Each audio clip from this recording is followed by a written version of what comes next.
یہ چند جملات جو آپ کی خدمت میں قراءت کیے ہیں اس کلام نورانی جناب سیدہ سے، اس میں حضرت فرماتی ہیں فَجَعْلَ الْإِيمَانَ تَطْهِيرًا لَكُم مِّنَ الشِّرْكِ، اللہ تبارک و تعالی نے ایمان تمہارے لیے مقرر کیا ہے تاکہ شرک سے تمہیں پاک کر دے، مطہر کر دے، شرک کو تمہارے اندر سے، تمہارے وجود سے، تمہارے دلوں سے، تمہارے ذہنوں سے، تمہارے ماحول سے، تمہاری زندگی سے اور تمہارے امور و معاملات سے شرک کو ختم کرنے کے لیے اللہ نے تمہارے لیے ایمان مقرر کیا ہے۔ وَالصَّلَاةَ تَنزِيهًا لَكُم مِّنَ الْكِبْرِ، اور پھر اللہ نے تمہارے لیے نماز مقرر فرمائی ہے تاکہ تمہاری تنزیہ کی جائے، تمہاری تطہیر کی جائے، پاکیزگی تمہاری انجام دی جائے، اور وہ بھی کبر و نخوت و تکبر و غرور سے، تاکہ تمہارے اندر استکباریت اور تکبریت تمہارے اندر ختم ہو جائے، غرور تمہارے اندر ختم ہو جائے۔ ایسا نہ ہو کہ تم مومن ہوتے ہوئے، مسلمان ہوتے ہوئے مستکبر بن جاؤ اور تمہارے اندر کبر پیدا ہو جائے۔ اس کبر کے خاتمے کے لیے اللہ نے تمہارے لیے نماز مقرر فرمائی ہے۔ وَالزَّکَاةَ تَزْکِیَةً لِلنَّفْس، اور اللہ تعالیٰ نے تمہارے لیے زکوٰۃ مقرر فرمائی ہے۔ زکوٰۃ کے دو مقصد ہیں، ایک مقصد یہ ہے کہ تزکیۃً للنفس، تمہارے نفوس کی پاکی اور طہارت کے لیے زکوٰۃ مقرر فرمائی ہے، اور دوسرا وَنِمَاءً فِي الرِّزْقِ، تمہارے رزق و روزی کو بڑھانے کے لیے، اس کی نشو و نما کے لیے، اس روزی کے اندر وسعت کے لیے، رشد کے لیے، تاکہ تمہارا رزق بڑھ جائے، اللہ تعالیٰ نے زکوٰۃ کا نظام مقرر فرمایا ہے۔ وَالصِّيَامَ تَثْبِيتًا لِلْإِخْلَاصِ، اور حق تعالیٰ نے روزہ تمہارے لیے مقرر فرمایا ہے تاکہ تمہارے اندر اخلاص کو خداوند تبارک و تعالیٰ ثابت کر دے، راسخ کر دے، مضبوط کر دے، پکا کر دے۔ وَالْحَجَّ تَشْيِيدًا لِلدِّينِ، اور خداوند تبارک و تعالیٰ نے تمہارے لیے حج مقرر فرمایا ہے تاکہ تمہارے دین کو نشر کر سکے، پھیلا سکے۔ وَالْعَدْلَ تَنصِيفًا لِلْقُلُوبِ، اور تمہارے دلوں کے لیے تطہیر کے لیے خداوند تبارک و تعالیٰ نے عدل کو مقرر کیا ہے۔ وَإِطَاعَتَنَا نِظَامًا لِلْمِلَّةِ، اور ملت کے نظام کے لیے اللہ تعالیٰ نے ہماری اطاعت تم پر لازم قرار دی ہے۔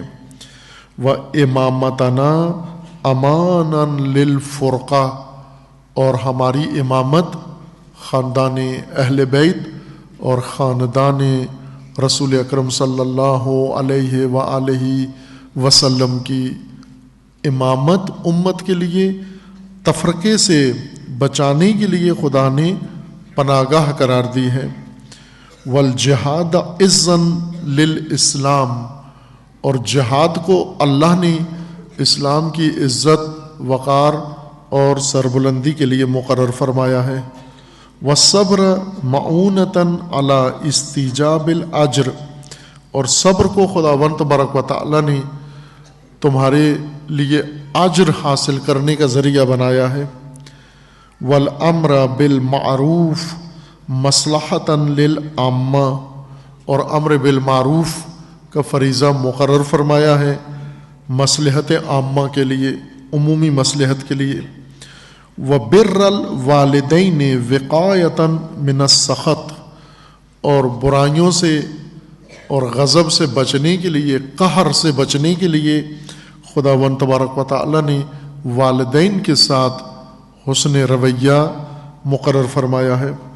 وصلۃ الارحام من معطن للعدد، اور خداوند تبارک و تعالیٰ نے تمہاری آبادی بڑھانے کے لیے صلہ ارحام مقرر فرمایا ہے، قرابت داری کا نظام مقرر فرمایا ہے۔ والقصاص حقنا للدماء، اور قصاص کا حکم و نظام اللہ نے بنایا ہے تاکہ تمہاری جانیں اور تمہارے خون محفوظ رہیں۔ والوفاء بالنظر تعریضا للمغفرہ، اور اللہ تعالیٰ نے وفاء بالنظر، نظر عہد کی وفا کو تمہارے لیے لازم قرار دیا ہے تاکہ تمہارے لیے مغفرت کا اہتمام کیا جا سکے۔ وتوفیۃ المکایل والموازین تغییرا للبخس، اور کم تولنے اور حقوق اور لین دین میں کمی کرنے کو روکنے کے لیے اللہ تعالیٰ نے موازین اور ناپ تول کے احکام تمہارے لیے مقرر فرمائے ہیں۔ وَالنَّهْيَ عَنِ شُرْبِ الْخَمْرِ تَنزِيهًا عَنِ الرِّجْسِ، اور تمہیں رجس و پلیدی سے بچانے کے لیے اللہ تعالیٰ نے شرب خمر، شراب نوشی سے ممانعت کی قرار دی ہے۔ وَاجْتِنَابَ الْقَذْفِ حِجَابًا عَنِ اللَّعْنَةِ، اور بہتان باندھنے کو ممنوع قرار دیا کہ ایک دوسرے پر بہتان مت باندھو تاکہ تم ملعون نہ بنو۔ لعنتوں سے تمہیں بچانے کے لیے، لعنت سے دور رکھنے کے لیے قذف و بہتان کو خدا نے تم سے دور رکھا۔ وَتَرْكَ السِّرْقَةِ ایجابًا لِلْعِفَّةِ، اور چوری سے اس لیے روکا تاکہ تمہاری عفت محفوظ رہے، تم عفیف رہو۔ وحرم الشرک اخلاصا لہ بالربوبیہ، اور اللہ تعالیٰ نے شرک کو تمہارے لیے ممنوع قرار دیا، حرام قرار دیا تاکہ تم خالصتاً اللہ کی ربوبیت کا اقرار کرو، اور ربوبیت فقط اللہ کی مانو۔ فاتقوا اللہ حق تقاتہ، پس تقوی اختیار کرو اللہ کا جس طرح حق ہے تقوی اختیار کرنے کا۔ وَلَا تَمُوتُنَّ إِلَّا وَأَنْتُمْ مُسْلِمُونَ، اور جناب سیدہ فرماتی ہیں کہ مرنا ہے تو حالت اسلام پہ مرنا، مسلم مرنا، مشرک، منافق، گمراہ اور جاہل نہ مرنا۔ جب موت آئے تو حالت اسلام پہ مرنا۔ وَلَا تَمُوتُنَّ إِلَّا وَأَنْتُمْ مسلمون، یعنی مرتے دم تک مسلمان رہنا۔ وَأَطِيعُوا اللَّهَ فِي مَا أَمَرَكُمْ بِهِ، اللہ نے جس چیز کا تمہیں حکم دیا ہے اس میں اللہ کی اطاعت کرو۔ وَنَهَاكُمْ عَنْهُ، اور جس چیز سے تمہیں روک دیا ہے، منع کر دیا ہے، اس سے رک جاؤ اور اس میں اطاعت کرو۔ فَإِنَّهُ إِنَّمَا يَخْشَى اللَّهَ مِنْ عِبَادِهِ الْعُلَمَاء، اور یہ اللہ کا قانون ہے کہ اللہ سے خشیت و پرواہ وہی رکھتے ہیں جو علماء ہیں۔ جہلا اللہ سے خشیت نہیں رکھتے اور پرواہ نہیں کرتے، اللہ کی بے باک، گستاخ اور حتاق بن کر ہر وہ قدم اٹھاتے ہیں جو اللہ کو پسند نہیں ہے، اور ہر اس کام سے دور رہتے ہیں جو خداوند تبارک و تعالیٰ کا حکم ہے۔ یہ خشیت سے دور ہیں، یہ لاپرواہ اور بے پرواہ اور لا ابالی انسان ہیں۔ یہ اس خطبہ شریفہ کا چوتھا حصہ ہے، یہ چوتھا پیراگراف ہے جو ایک علیحدہ مستقل مضمون رکھتا ہے۔ آج یہی مطالب جو جناب سیدہ سلام اللہ تعالی علیہا نے بہت خوبصورت انداز میں تلخیص کے ساتھ اور جام بندی کرتے ہوئے متعدد مطالب کو سمیٹ کر اور متعدد موضوعات کو سمیٹ کر ایک پیراگراف میں ذکر فرمایا، اور وہ بھی بہت اہم نشست میں، جو بظاہر جیسا کہا جاتا ہے، جیسے شہرت ہے یا جیسے اس کو عنوان دیا جاتا ہے کہ بظاہر ایک عدالتی کارروائی ہے. خطبے سے نہیں لگتا کہ یہ بی بی اس کو عدالتی کارروائی کے طور پر پیش فرما رہی ہیں، لیکن کہا یہ جاتا ہے کہ ایک عدالتی کارروائی، اپنا حق لینے گئی تھیں اور حق کے لیے یہ ساری گفتگو بیان فرما رہی ہیں.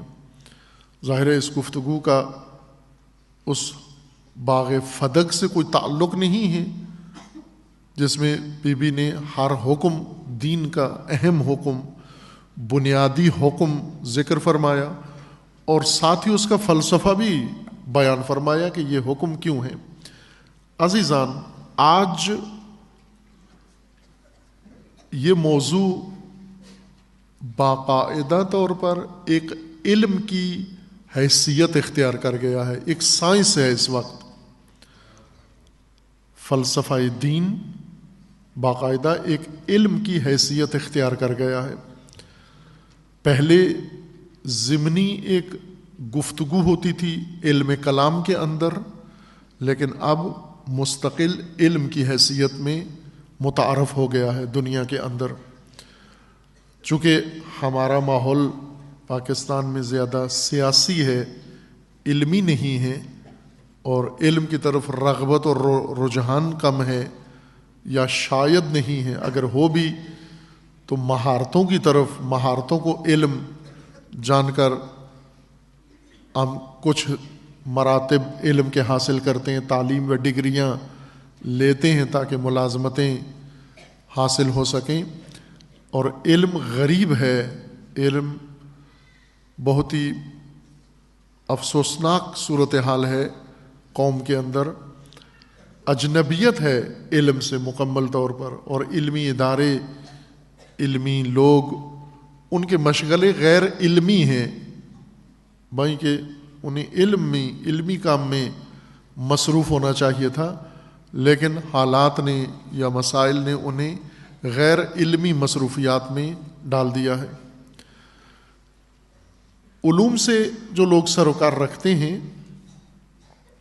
اور خصوصاً وہ علوم جو انسان ساز ہیں، انسان کی ہدایت کے لیے ہیں،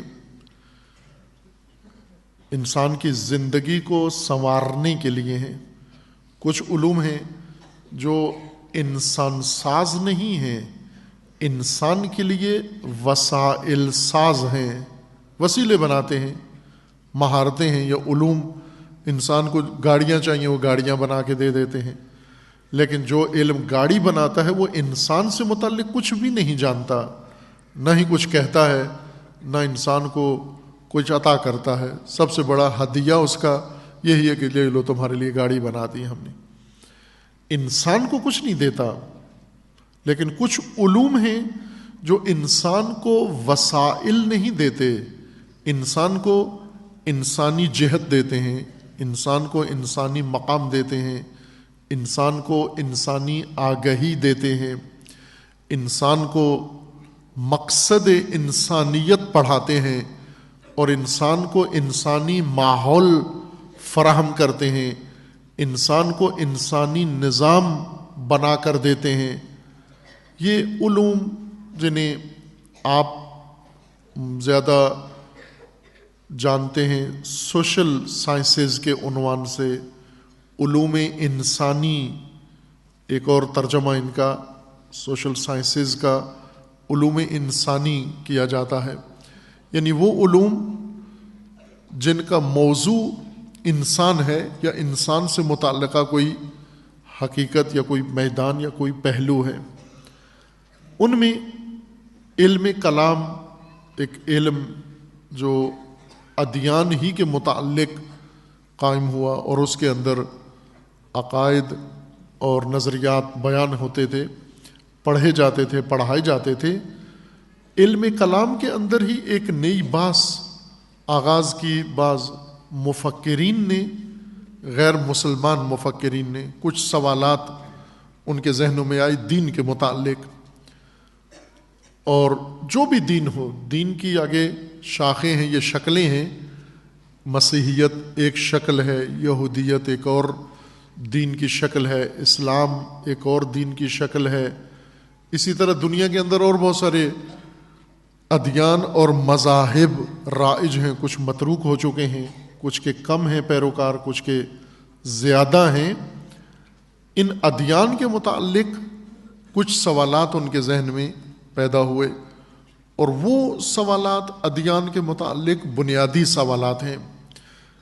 جب تک وہ سوالات کے جوابات نہ ہوں دین کے پاس، تو دین کی فہم، دیندار ہونا، دین شناس ہونا ممکن نہیں ہے۔ اگر ان سوالات کے جوابات تلاش کیے بغیر، دیے بغیر اور مطمئن اور قانع ہوئے بغیر انسان کسی دین کا پیروکار بن جائے، تو وہ اس دین سے ہدایت کم پائے گا، اس دین کے لیے مفید کمتر ہوگا، بلکہ ضرر اس شخص کا زیادہ ہوگا جو ان بنیادی سوالوں کا دین کے متعلق جواب نہیں جانتا۔ چونکہ یہ غیر مسلم اور خصوصاً عالم مسیحیت میں یہ سوالات پیدا ہوئے دین کے متعلق، خود علماء دین نے نہیں اٹھائے، غیر مذہبی اور غیر دینی شخصیات نے یہ باتیں شروع کی، چھیڑی۔ خصوصاً جب مسیحیت سے کٹ کر ایک سلسلہ بعنوان بے دین طبقہ معروف ہوا، جدا ہوا، انہوں نے دین کے متعلق یہ سوالات اٹھائے، اور ان سوالات کا جواب علماء مسیحیت نے اپنے تئیں دیا، تلاش کیا،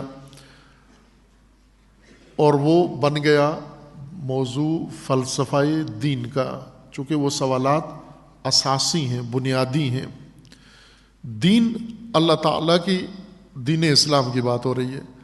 دین اسلام، دین چونکہ اللہ کی طرف سے الہی دین،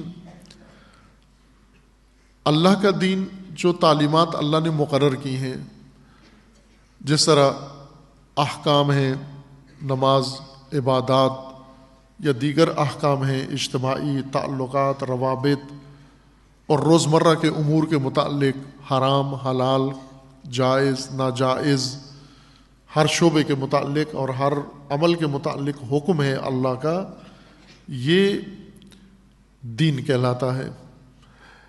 فلسفہ دین یہ ہے کہ یہ سب کچھ کیوں ہے، عبادتیں کیوں ہیں، عبادتیں انسان کو کیا دیتی ہیں، عبادتوں کے بغیر انسان پہ کیا اثر پڑتا ہے، اگر انسان عبادت نہ کرے تو کیا ہوگا، حقیقت عبادتوں کی کیا ہے۔ یہ دین کی بات نہیں ہے، یہ فلسفہ دین کی بات ہے کہ عبادت کیوں کریں ہم، مقصد کیا ہے عبادت کا، ہدف کیا ہے عبادت کا، محرک کیا ہے عبادت کا، غرض کیا ہے عبادتوں کی، حاصل کیا ہے عبادتوں کا، محصول کیا ہے عبادتوں کا۔ یہ فلسفہ دین ہے۔ اس وقت جو نصاب دین کے نام سے مدارس کے اندر اور حوزات علمیہ میں رائج ہے، اس میں دین پڑھایا جاتا ہے، فلسفہ دین کم پڑھایا جاتا ہے، یا شاید ابھی نصاب کا حصہ نہیں بنا، نصاب کا حصہ نہیں بنا۔ اور اگر فلسفہ دین نہ شامل ہو دین کے ساتھ، اور دین کو انسان فلسفہ دین کے بغیر ہی پڑھ لے اور ان سوالات کے جوابات نہ جانتا ہو جو فلسفہ دین اٹھاتا ہے یا فلسفہ دین کے نام سے ہیں، دیندار تو ہو جاتا ہے انسان، لیکن ایسا دیندار ہوتا ہے جس پر اولیاء دین راضی نہیں ہوتے۔ جس طرح جناب فاطمہ الزہرا سلام اللہ تعالی علیہا اس دین پر اور دینداری پر راضی نہیں ہیں جہاں دینداروں کو دین کا فلسفہ معلوم نہ ہو۔ دیندار تو ہیں، اہل عبادت تو ہیں، اہل نماز ہیں، اہل حج ہیں، اہل روزہ ہیں، یہ سب کام کر رہے ہیں، لیکن ان کی حقیقت کو نہیں جانتے، ان کے غرض اور ہدف اور مقصود کو نہیں جانتے، اور اگر مقصد کو سمجھے بغیر، محرک کو جانے بغیر، سمجھے بغیر انسان دین اپنا لے اور اس دین پر عمل کرے، تو اگر اولیاء دین راضی نہیں، اس دین سے متفق نہیں، تو اللہ کی ذات بھی راضی نہیں ہے، چونکہ اللہ تعالیٰ کا فرمان ہے کہ میری رضا کی علامت ان کی رضا ہے۔ خصوصاً جناب سیدہ کے متعلق یہ فرمان موجود ہے کہ اللہ کی رضا فاطمہ الزہرا سلام اللہ تعالی علیہا کی رضا میں ہے، اور جس سے یہ مخدرہ ناراحت ہوں اور ناراض ہوں، اس سے اللہ بھی ناراض ہے۔ جناب سیدہ کے سامنے اس وقت جو مجمع تھا، جن کے سامنے گفتگو فرمائی، خطبہ دیا، یہ سب کے سب دیندار لوگ تھے، کوئی ان میں بے دین نہیں تھا، کوئی سیکولر نہیں تھا، کوئی لیبرل نہیں تھا، کافر کوئی نہیں تھا، مسجد میں تھے اور امت رسول تھے، اور امت رسول کی پہلی کلاس جن کے معلم خود رسول اللہ ہیں، اور انہی کو جناب سیدہ اب دین کی بنیادیں بیان فرما رہی ہیں۔